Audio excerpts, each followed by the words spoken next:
The problem was to produce signals strong enough to be recorded, and this depended firstly on having a good length of area in which the electrical vibrations could take place.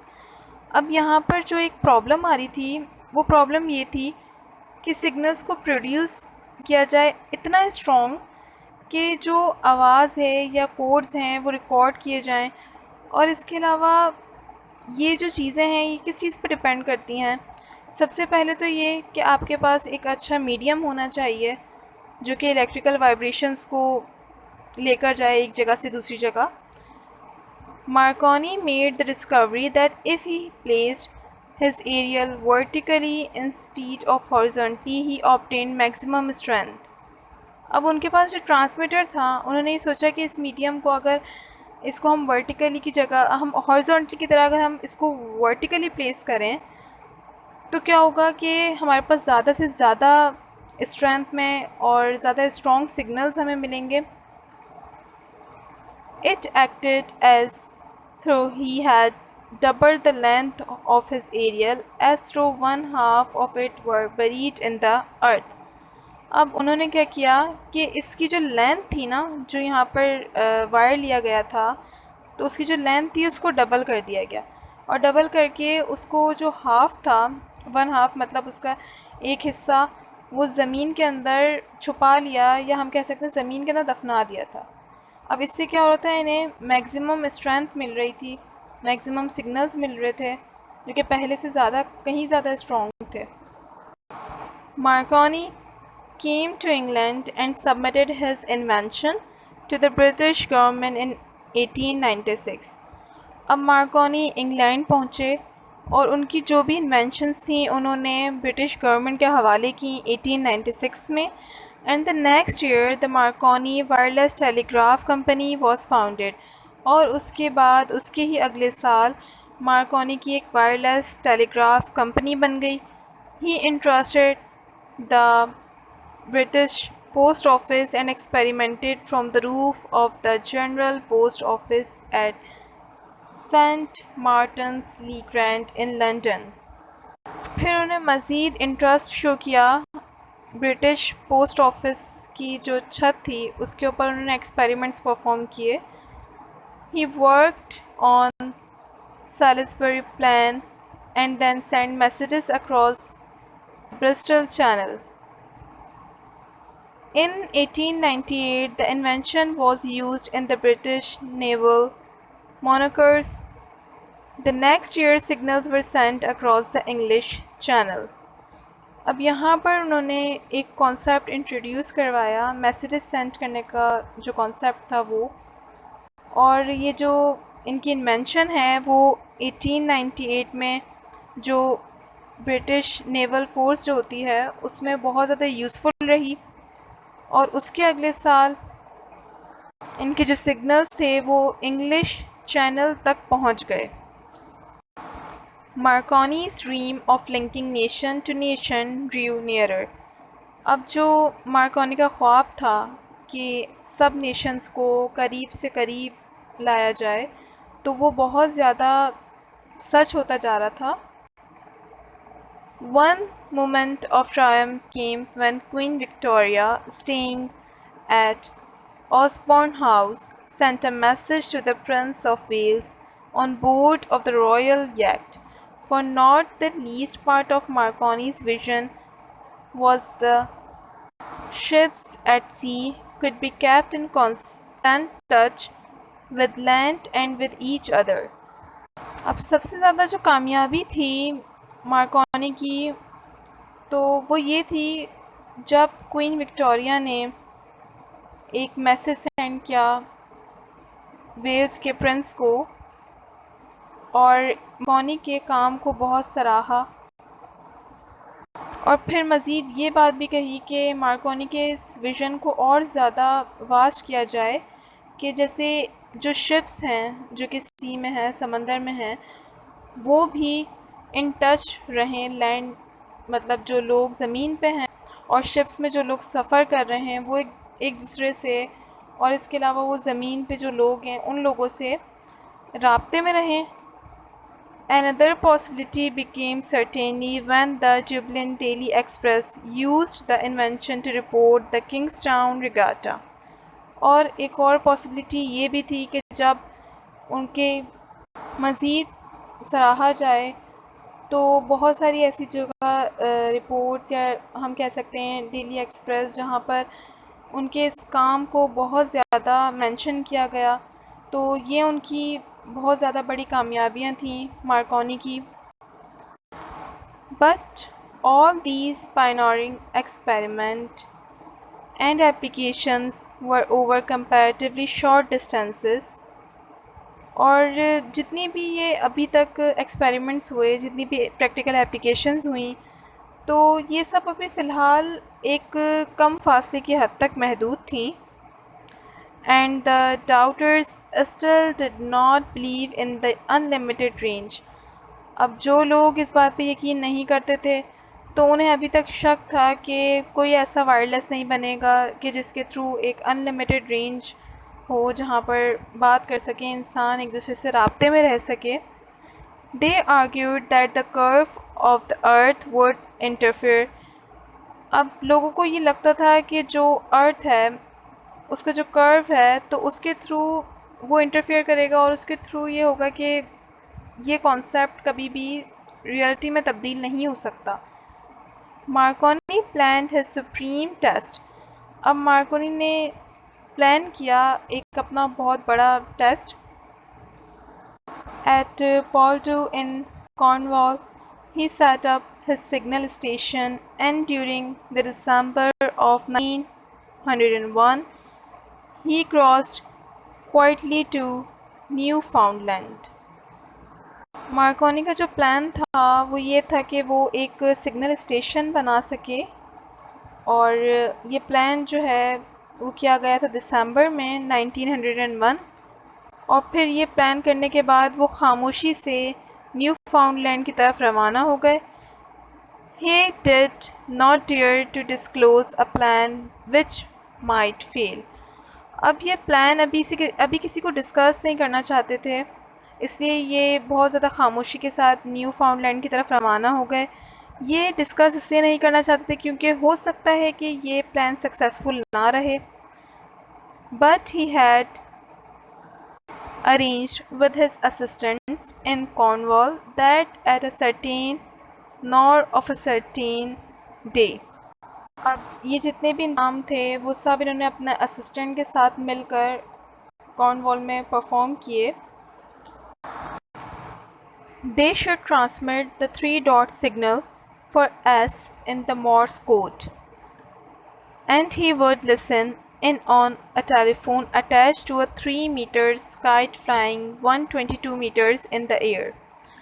अब यहाँ पर इन्होंने जो experiment perform किया उसमें इन्होंने जो है काइट ली जो कि 122 मीटर्स ऊंचाई पर थी हवा में, और इन्होंने अब एक 3 डॉट का सिग्नल सेंड किया मॉर्स कोड में, जिसे हम मॉर्स कोड कहते हैं। तो एस के मतलब एस नाम का एक सिग्नल सेंड किया उस काइट तक कि उस चीज़ को वो सुन सकें या उस कोड को वो सुन सकें टेलीफोन पे। If the electric spark could be recorded over 4,827 kilometers of sea, all things seemed possible।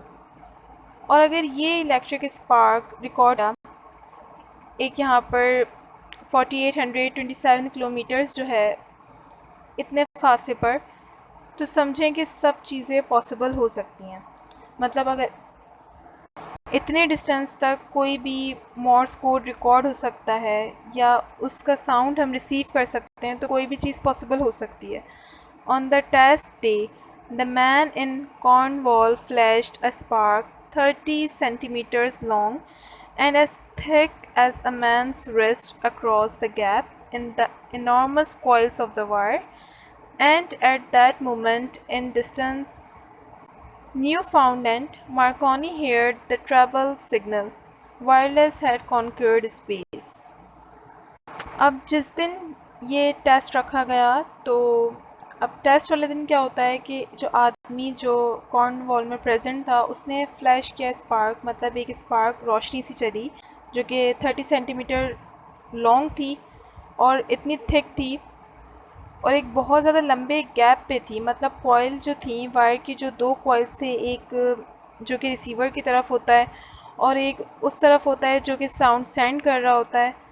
तो उस मोमेंट पे मार्कोनी ने एक ट्रबल सिग्नल को नोट किया और उस ट्रबल सिग्नल को सुना। तो यहाँ पर यूँ समझिए कि वायरलेस जो है उसकी शुरुआत हो गई और मार्कोनी जो है वो एक तरह से अपने काम में कुछ हद तक सक्सेसफुल हो गए। यहाँ पर उन्होंने काफ़ी डिस्टेंस पर सिग्नल को कैरी किया। Since those days there has been no turning back. उन दिनों के बाद यूँ समझिए कि वापसी का कोई रास्ता नहीं था। Markovnikov himself superintended the establishment of a wireless set which recorded on shipboard news from the land. In 1903s, a ship used wireless for the first time to send distress signals. When the liner Republic collided with another in the Atlantic, and the long record of saving life at sea by wireless began. अब ये Markovnikov ने finally establishment कर दी थी wireless की, जो कि हर जगह use हो रहा था, शिप बोर्ड, न्यूज़ लैंड, हर जगह, जो कि ज़मीन के ज़रिए जहाँ जहाँ जो चीज़ें हैं वहाँ पर यूज़ हो रहा था। और 1903 का एक वाक़या है कि वायरलेस के थ्रू ही आपके पास एक शिप, जो कि सिग्नल्स तो सेंड हो रहे थे और सारी जो है वो कम्युनिकेशन भी पॉसिबल हो रही थी। तो यहीं पर जो है एक वाक़या जो है वो पेश आने से रुक गया।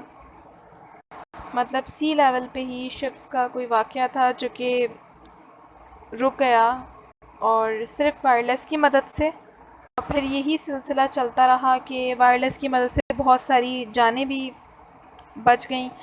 Today every ship is equipped and keeps in communication with the land. और अब ये दौर है और अब तक जो है वो वायरलेस कम्युनिकेशन, जो कि हम कह सकते हैं कांस्टेंट कम्युनिकेशन है लैंड के साथ, तो ये अभी तक चलती आ रही है। In 1924, Marconi carried his invention one important step forward when he arranged a method of directing the wireless waves in a straight line. अब 1924 में मार्कोनी ने अपनी इन्वेंशन में एक इम्पॉर्टेंट स्टेप लिया, मतलब एक स्टेप फॉरवर्ड लिया, आगे की तरफ लिया एक कदम, जब इन्होंने अरेंज किया एक मेथड। वो मेथड जो कि डायरेक्ट कर रही थी वायरलेस वेव्स को एक स्ट्रेट लाइन में, मतलब डायरेक्शन प्रोवाइड हो रही थी स्ट्रेट लाइन में वेव्स को, वायरलेस वेव्स को एक डायरेक्शन मिल गई। तो ये एक स्टेप फॉरवर्ड था जो कि मार्कोनी ने अपनी इन्वेंशन में एक एडिशन की थी। पॉजिटिव चीज़ थी ये। The first great advance was of course the transmission and reception of wireless waves carrying sound waves. अब सबसे पहला और सबसे बेहतरीन जो इसका एडवांटेज था वो ये था कि ये जो वायरलेस की जो ट्रांसमिशन थी और रिसेप्शन थी, तो ये वेव्स जो हैं वो साउंड को भी कैरी कर रही थी, मतलब आवाज़ को भी कैरी कर रही थी। It became possible to send messages by speech and not through the slower and more awkward method of the Morse code of dots and dashes. और सबसे ज़्यादा अच्छी बात क्या कि एक ऑकवर्ड सा मेथड जो था मॉर्स कोड का, मतलब कोड की फॉर्म में डॉट्स और डैशेस की फॉर्म में अपनी जो मैसेज है वो पहुंचाया जाए एक जगह से दूसरी जगह, ऐसा कुछ नहीं था। बल्कि अब जो है हम अपनी आवाज़ के थ्रू और हम अपनी ही लैंग्वेज में, अपनी ज़बान में, किसी भी ज़बान में एक जगह से दूसरी जगह अपना मैसेज पहुंचा सकते थे।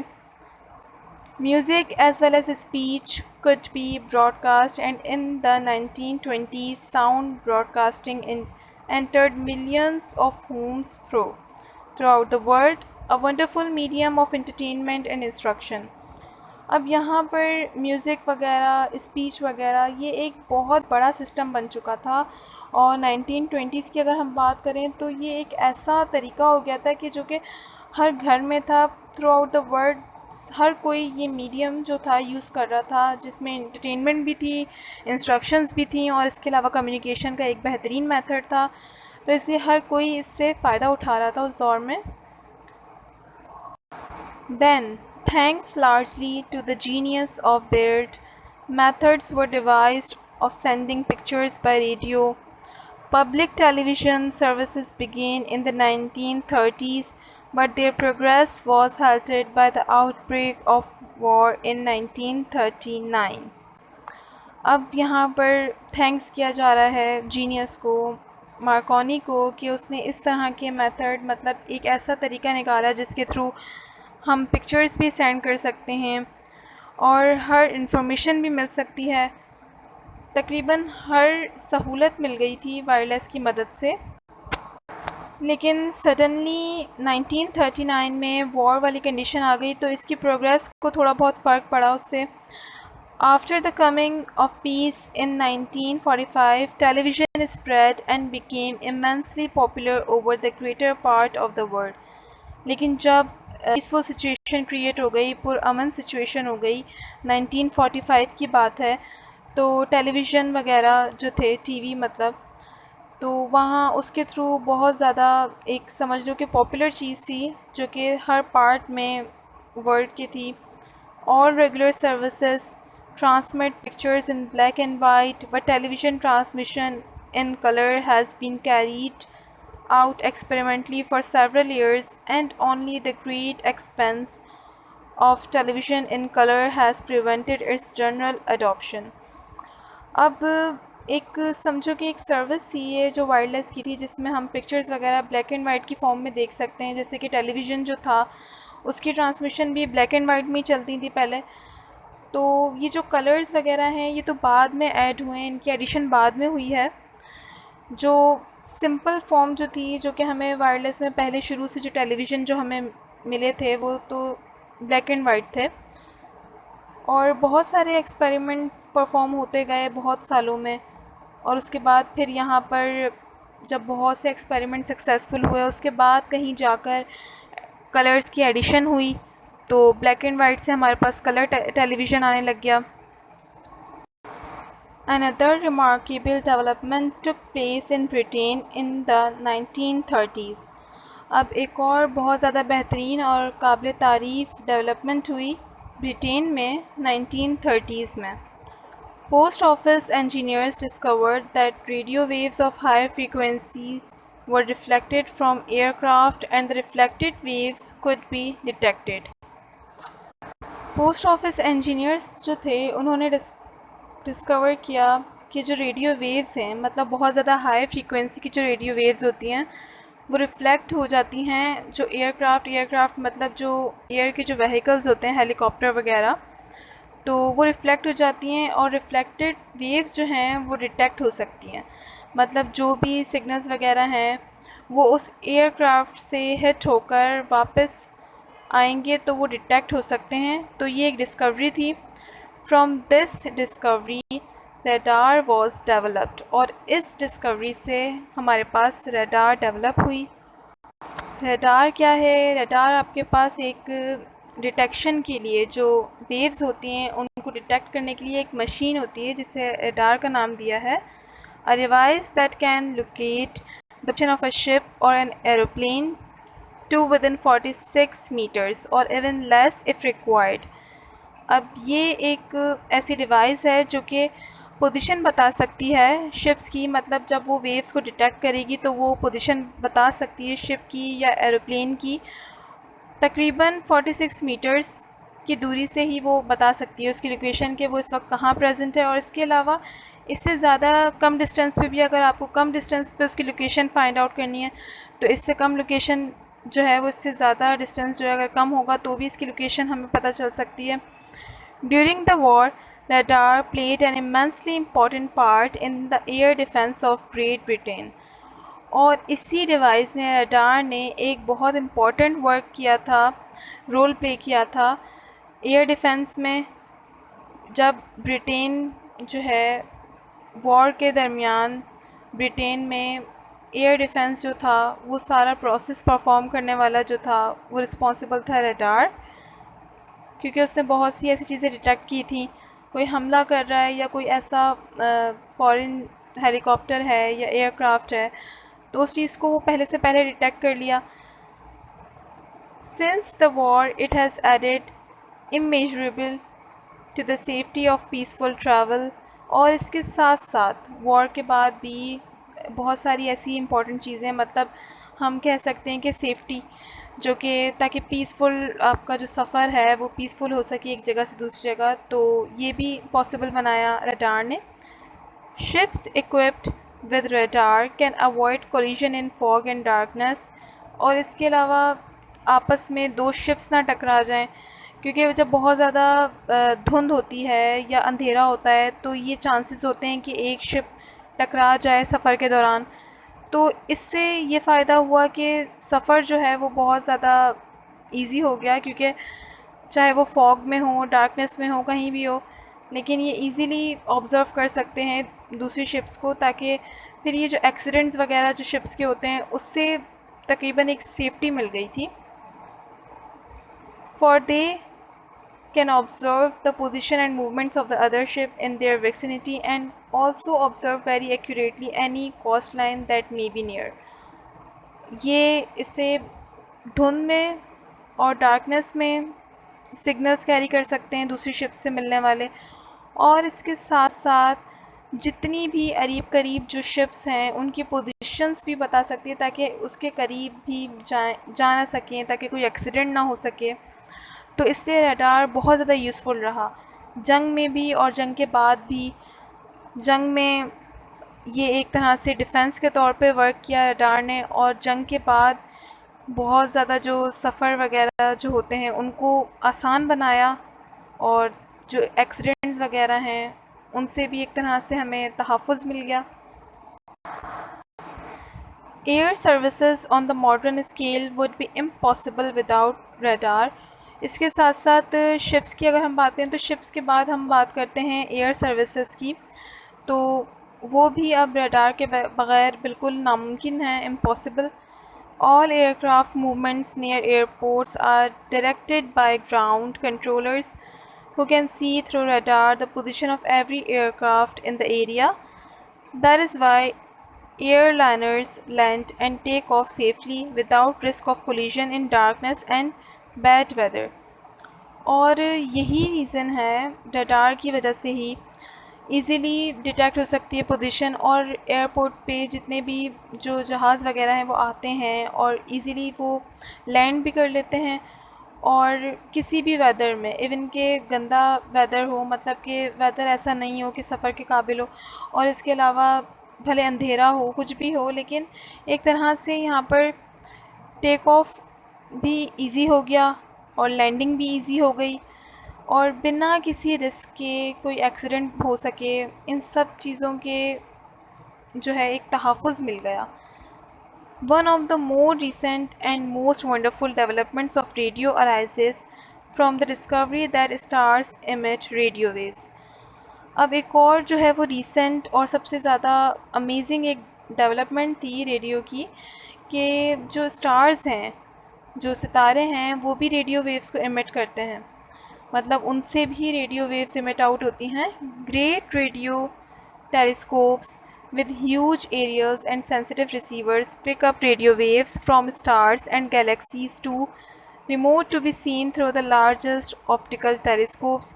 और ये जो रेडियो वेव्स वगैरह हैं जो कि गैलेक्सी से और स्टार से एमिट आउट हो रही हैं, इसका फंक्शन ये है कि हम जो है वो इजीली देख सकते हैं, जो ऑप्टिकल टेलीस्कोप्स वगैरह हैं जो इनसे हम जो है वो रिसीव कर सकते हैं हमारे जो सिग्नल्स वगैरह हैं और information from galaxy. The radio telescope is providing man with new and immense powers to explore the vast universe around him. और जो रेडियो टेलीस्कोप है, मतलब टेलीस्कोप के थ्रू जो हमें वेव्स मिल रही हैं, तो उससे जो इंसान है वो एक्सप्लोर कर सकता है इतने बड़े यूनिवर्स को, ईज़िली वो एक्सप्लोर कर सकता है, हर चीज़ को बता सकता है। और यही रीज़न है कि आज हमें हर चीज़ का पता है, हमें हाउ नो है कि कितने प्लैनेट्स हैं, किस तरीके से अर्थ और मून की मूवमेंट हो रही है, किस तरीके से आपके पास डे एंड नाइट की चेंजेस हो रहे हैं। तो ये सब चीज़ें जो है वो पॉसिबल रेडियो टेलीस्कोप से ये सब चीज़ें हमें पॉसिबल हुई। और ये एक ग्रेट डिस्कवरी थी जिसके बहुत सारे हमें फ़ायदे मिले। So this is all about the chapter miracle of radio. So thank you so much.